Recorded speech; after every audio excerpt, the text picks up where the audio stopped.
to this very special edition of the KJ Masterclass Live, the show which ensures that you profit from your time spent here with experts, either through the industry insights, information, or simply learning from them. And today we have Melinda Byerley. She is the CEO of Fiddlehead Marketing, a virtual data-driven consultancy in the US. She's a Silicon Valley veteran, led teams at eBay, PayPal, PlantSense, etc. And she's also a host of podcasting alive in tech. Welcome to the show, Melinda. Thank you, Ajay. Glad to be here. You are welcome to the show. You are welcome to India in this online form. A lot of people in India will certainly learn from you. And not just in India, but a lot of people outside will learn from you. And Thank you for tuning in at night. We appreciate it. Absolutely. Thank you very much. It is prime time. Okay. And for the television, for the podcast, we assume that people will not benefit not just today, but tomorrow also. It will have a long shelf life than any other thing that we see in mainstream media. So what I want to talk about is, for the audience is how to succeed in marketing roles. And that is where your expertise will help. Melinda, first to understand, before the role, exactly what is marketing nowadays? Where does it stand with so many things happening, especially with the coming of AI? So, help us understand what is marketing as of today. Well, Ajay, that would take more than the 15 or 20 minutes we have. But like all of us who live and breathe in it, we could talk about it forever. But at its heart, marketing, and I call it capital M marketing, as it were, is a strategic function. And its goal is to help the company talk to its customers and work with its customers. And that should be at the heart of everything we do as marketers. Right, to talk to the customers, but there are that talk is never not happening. That is only in the name of marketing. A lot of companies are just pushing out their whatever they want to call you want to call it, but not actually conversation. Like we are having a conversation, they are not having a conversation. Companies don't like customers; they only like their money. And so, well, or they like to talk to themselves. I mean, it's like, to your point, conversation is two-way, so that information has to come in the organization. Too often it's conflated. There are 4 P's in marketing. I like to remind people that there are 4 P's in marketing, and promotion is what often gets conflated as, advertising or marketing, but that's only one part of the strategic role. And so when we miss the other 3 parts, we miss sort of the richness and the depth that a skilled marketer can bring to an organization strategically. Absolutely. Maybe they have read 1 P wrong and they have considered that P as propaganda, which earlier it was the tool of dictators and That's right. regime. I mean, marketing is benign propaganda, or maybe not so benign, depending on your point of view. But yes, I've said the same thing: benign propaganda.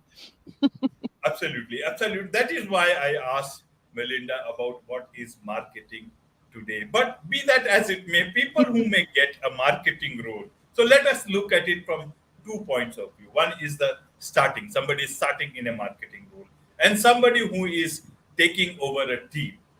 How should they succeed? What are the ingredients of succeeding in marketing roles today? Help us understand this part. I hope this one is not as vast as my. Well, you mentioned sort of 2 situations. One is your first role as a marketer. So I'll start first to talk to folks that are new in the role. And I would say, like any role in a corporation, your first job is to do your job. Your first job is to make your manager successful and do the things you're assigned to do as well as you possibly can. And learn as much as you can so that you can take that information with you throughout your career. On a more strategic level, when you're new as a head of marketing or head of a team, and this may vary. I mean, I can't speak to what the conditions, what the culture is like in India versus what it's like here in the United States. But if it holds the same or holds true, then really the first role of a senior marketer is establish trust. They have to establish trust. They have to find a way to build common ground with their CEO, with their fellow executives, because even with all the marketing that we can measure, and I'm an expert in measuring marketing, there's a lot of things we can't track. And ultimately, a lot of the opportunities and the decisions about budget and people are going to come down to trust. does your CEO, does your CFO, does your CTO trust that you're going to be able to deliver what you promise on? And we marketers as a profession tend to be optimistic and hopeful, and sometimes that doesn't always play out. And I think, spending some time understanding the culture and how decisions are made, who really decides and how they decide and what they decide on is sometimes more important in the beginning than coming out of the gate promising everything and then not being able to deliver what one has promised because of for all sorts of reasons. Right, right.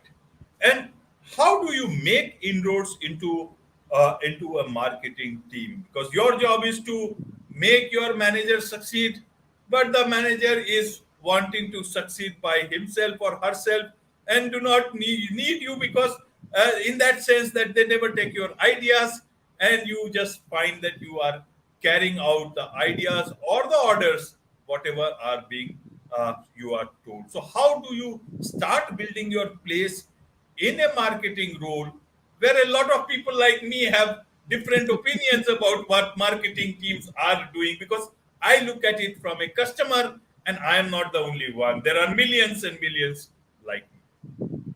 I think this is true no matter what profession you're in. If the organization does not share your values, you try to find another organization because it's very hard to change a whole company. And it's different when you're new.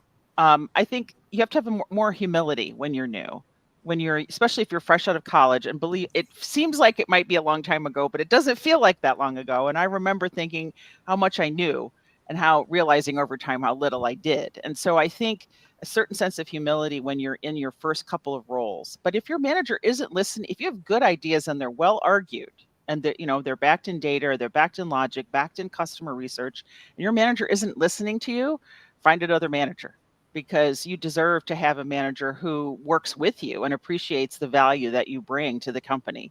Um, you know, past you are collaborators. On the other hand, though, your manager can see things and your manager's manager can see things that you can't. They have a broader view of the organization. If you don't trust them, if you make them explain everything to you, that's going to make for a tougher road for you.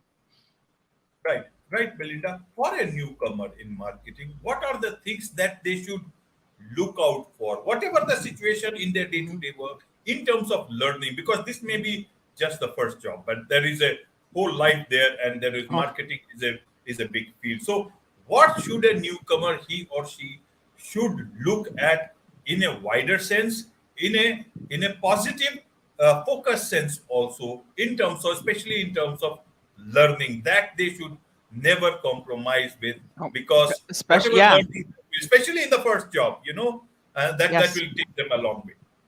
Yeah, I forget, one of the big VCs says there's a time to learn and a time to earn. Right, And knowing and you may switch back and forth. There's some jobs even later on in your career you'll take to learn if you're switching industries, for example. So understand the difference, and particularly, you should be seeking training, a role that will give you training and education and exposure to many different facets of marketing is always a good thing and worth seeking out.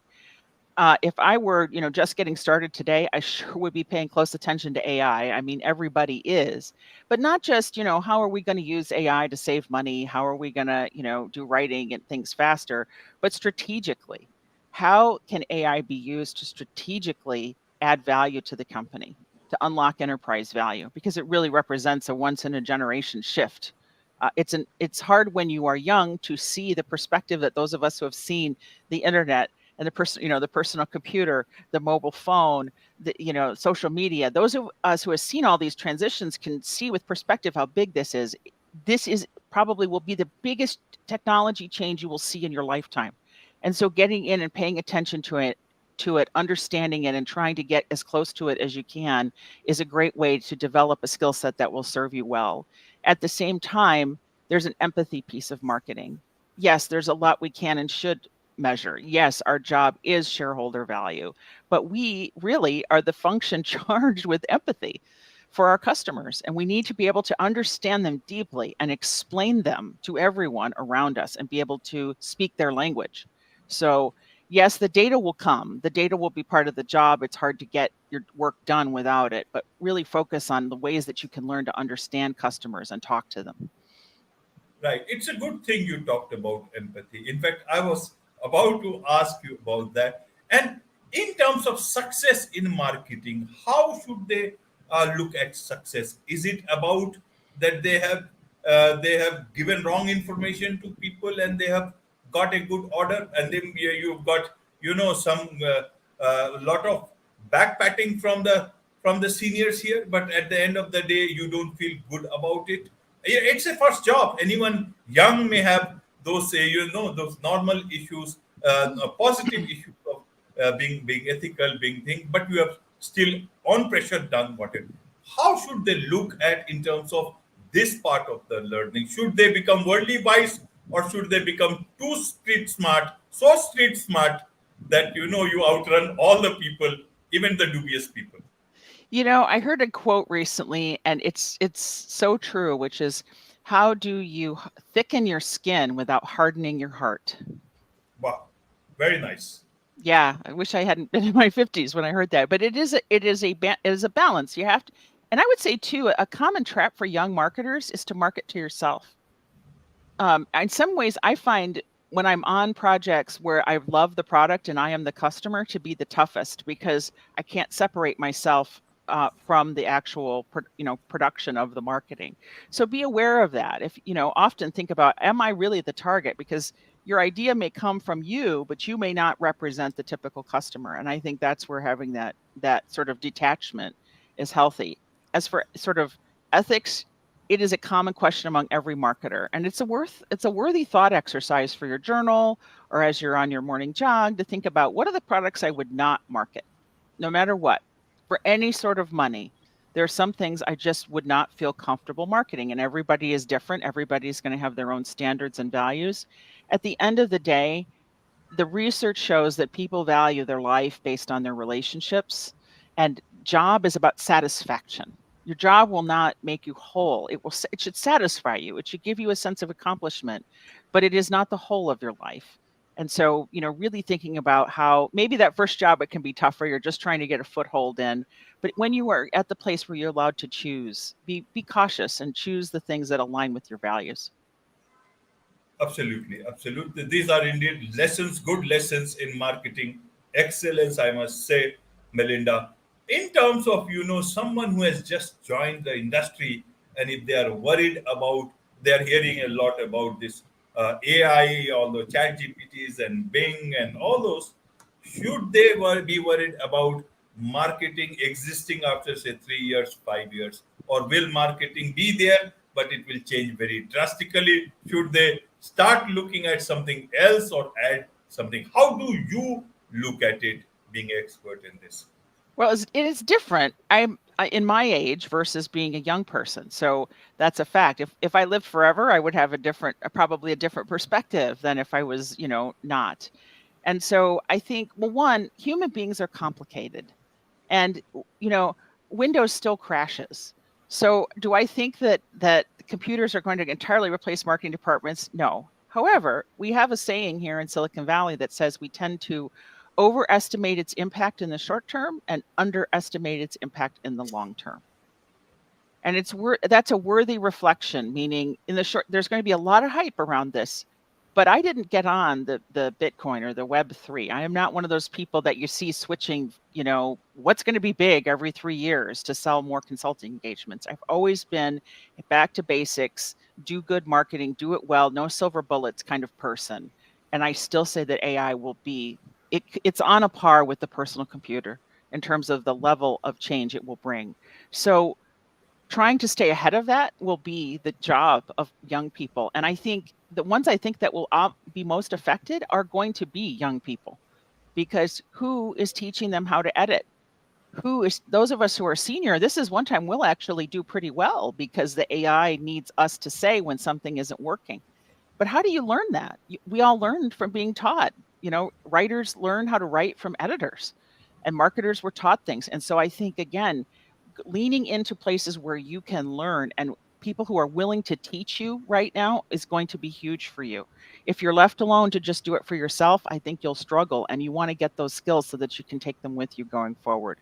You don't have a choice, in the sense of AI is going to be part of your life, and there is no profession that will escape its impact. So if you go over, I mean, maybe if you're a plumber, maybe if you're an electrician, maybe it'll be a while. But if you're going to stay in business, there is no profession that will not be impacted. So pick the one that aligns with your values and your interests, and really focus on how AI can improve it or change it, and how to stay ahead of it.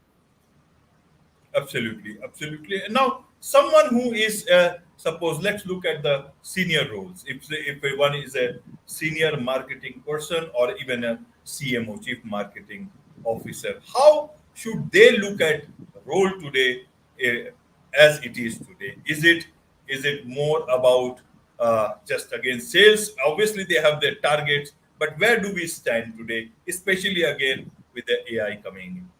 Well, I think it depends. That's the the answer you'll get from anyone who's working in consulting. But I think it depends on the company. If I when and I do advise senior marketers as they're switching roles, I think it's instructive to think about the fact that the CEO's tenure is roughly twice that of a marketer. So a CEO's tenure is roughly two marketers.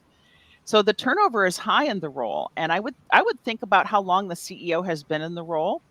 I would think about whether they are investing in the company, or thinking about it from a harvesting standpoint, because typically marketers want to invest. We want to build campaigns. That's who we are. If you're with a CEO who's in a harvest mode, that's a different point of view. And so I think those hard conversations need to happen early on, back to trust, and are we on the same goal? If the CEO does not have a clear vision for the growth of the company, this is another thing I see in high growth startups sometimes, is they'll hire the marketer to grow. They'll say, we want you to drive growth. Well, what does that mean? Is it a geographic expansion? Is it a product expansion? What that has to come from the C-suite. That is not the marketer's job. The marketer can assist, in a RACI or a RASCI format. They can consult, they can advise, but that decision belongs with the CEO. And I'd beware a CEO who is not prepared to make that decision about what matters and why it matters.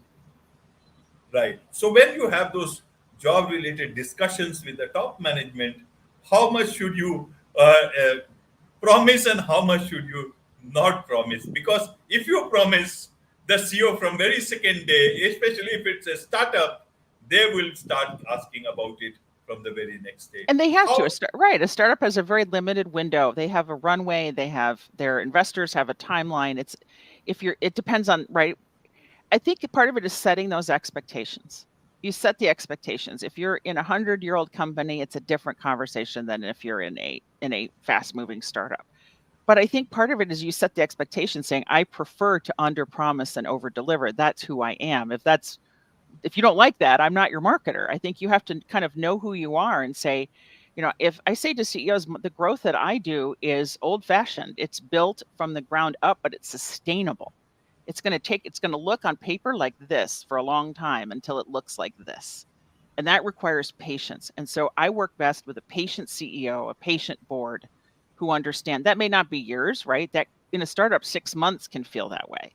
But there's a period of time where I'm not going to be flashing what I'm doing at you, because there's just a lot of work like an iceberg, that you can't see until you see the results.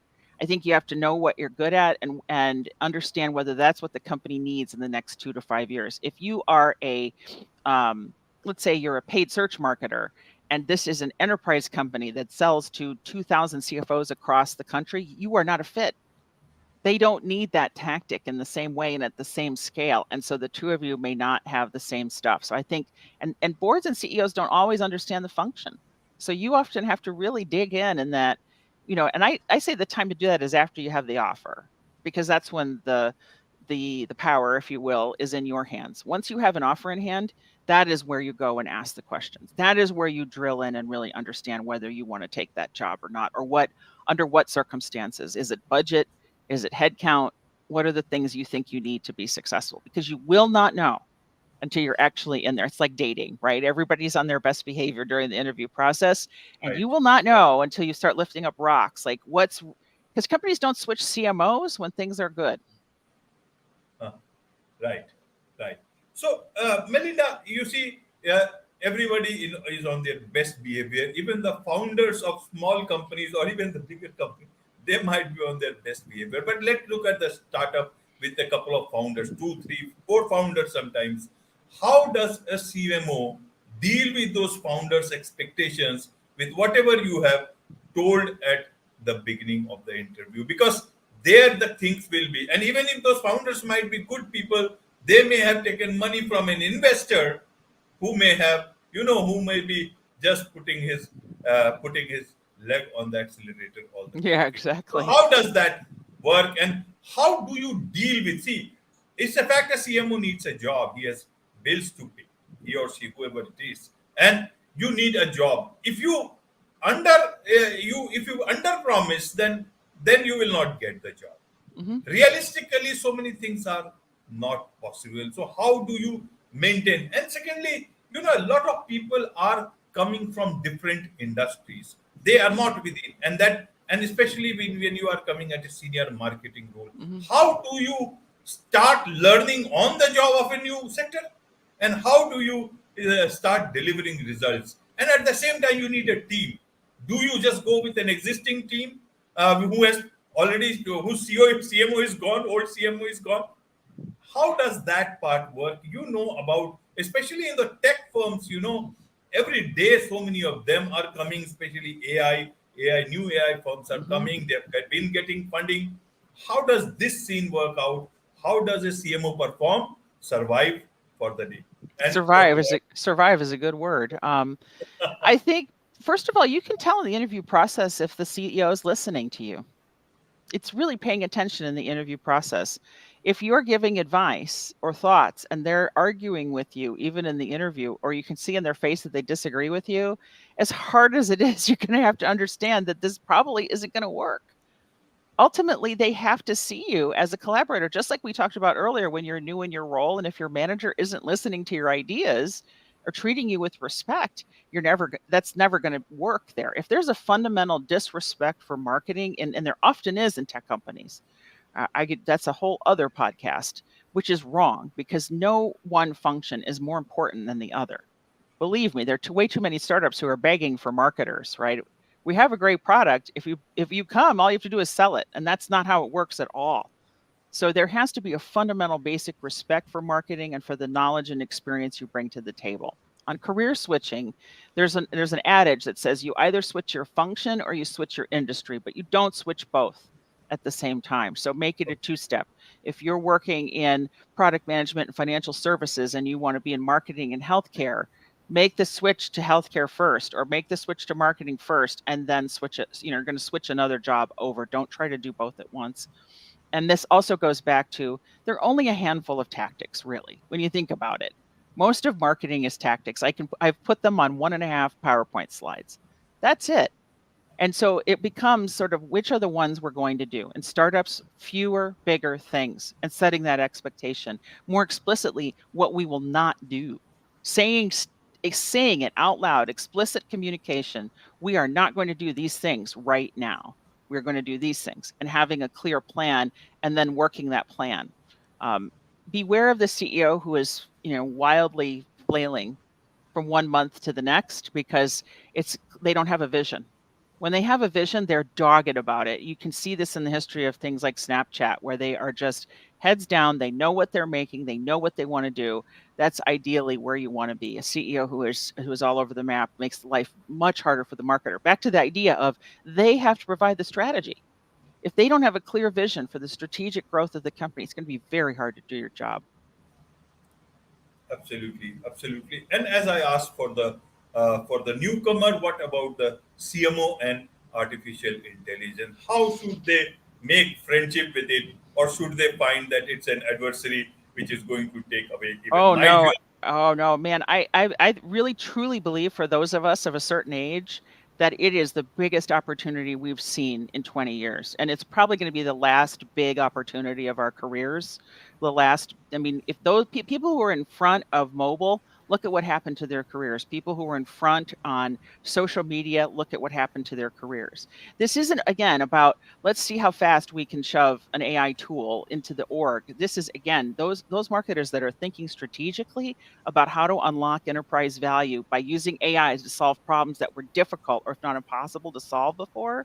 Those people are going to have enormous opportunity in front of them very, very quickly. So I think it's a strategic mistake for a senior marketer to step back, Unless you've done so well you can retire, in which case you're living my dream. Good luck to you. Um, please come and invest in companies or have a good time. But if you're looking to sort of look for the challenge of the next 10 to 20 years of our careers, this is where it is, and it's open. It's open. It's wide open, and it's been a long time since we've had that opportunity. In fact, marketing's been really hard the last 10 or 15 years. We've been locked in a race around how much you spend and KPIs and CPAs. And now what's going to matter more than ever is brand. In a world where anybody can make content cheaply, brands are going to matter more than ever. And we're seeing already that brand marketers are having opportunities available to them that they haven't seen in many years. It's a really exciting time to be at this level of marketing. Right, right. And what about the customer? The way, be that as it may, the way they have been looking earlier at the customer, how should they look at the customer now? Can they look at with the past disdain or the continuing disdain? Some of them, or can they afford this anymore? Because the customer is, he has never relinquished his position as king. You have treated him like a pauper, but he will not leave it so easily. He has the real power. How do you look at it? Well, I mean, in the same way that we have power in AI, they have power in AI and search. Now, you know, Google's testing these search results that are essentially taking the copy from the website and placing it there. I mean, how are you going to position yourself in that world? It's easier than ever for customers to switch if they don't like the alternatives.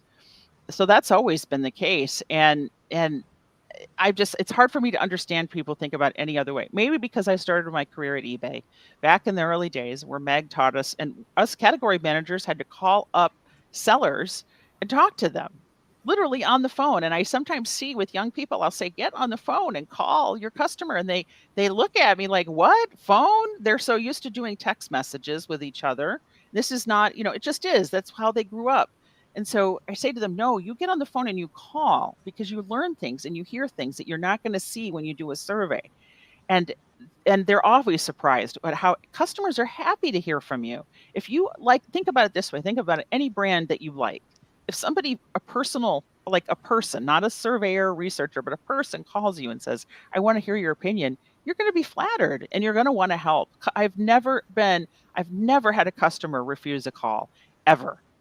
Ever. They're eager to talk to you when they use the service, and they're eager to talk. The more human you can be, and that's a sort of a great point on the AI, if I may, which is, how can you be more human? How can you use AI for what it's good for, so that you can focus the human interaction on the humans that you sell to? You don't sell to wallets. You sell to people. They have fears and hopes and dreams, and you have to keep those in mind all the time. Absolutely, absolutely. And even the CMO or the CEO, while going back to their own homes, they are also humans of the same sort that their customers are. But I don't know what happens during the day. They just simply forget it.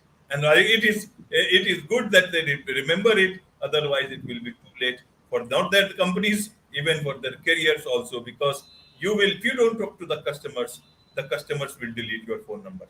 That's That's what I right. That's correct. Well stated. Absolutely. So thank you for that. And there is much to learn from you, Melinda. And this is Thank you. just one podcast. You have got a podcast saying Alive in Tech. There a lot of people can learn a much more lot than this one episode. So how do people get to learn more from you directly? How they can learn more from your podcast, and what's the best way for them to connect with you so that they can engage with you professionally? Well, one of the reasons I started my podcast, Stayin Alive in Tech, was because I grew up in a remote town in the Midwest. It's the United States is a very large country, not as big as India, but it's a very large country.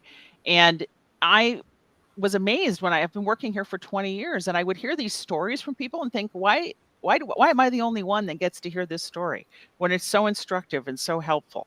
So I started this podcast to simply do oral history interviews with people, not necessarily the most famous people, but the people that have worked for long careers. Like, what do they know about working here, and how have their choices changed? How has their lives changed? And so it's a kind of a nice combination of the personal, but also professional, a little bit of philosophy. So we have a really good time with it. And I think if you can't be here in Silicon Valley, it might be a great way to just hear people talk about it, and just having long conversations, not sound bites, but long, thoughtful conversations about sort of big stuff.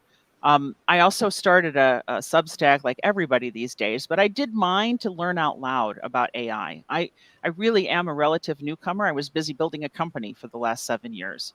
And I had the opportunity this year to really think hard about AI. And so I decided to just learn out loud in public and encourage that conversation. So if you just search for Melinda Byerley Substack, we're called Let's Get Real, because that's what I want to do, is get real and get past the hype and really think about what it is and how it's used.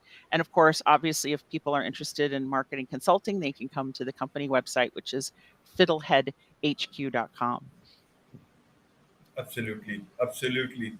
Thank you very much for all your insights, Melinda, and with your company, Fiddlehead. I like that name. I seem to understand that the customer is saying, "Don't fiddle with our confidence. Don't fiddle with us, or we will." As I said, we will delete your number. With this, Well it's a stated, wrap. Ajay. With this, it's a wrap on this very special edition of the KJ Masterclass Live. Thank you so much indeed for joining us. Thanks for having me.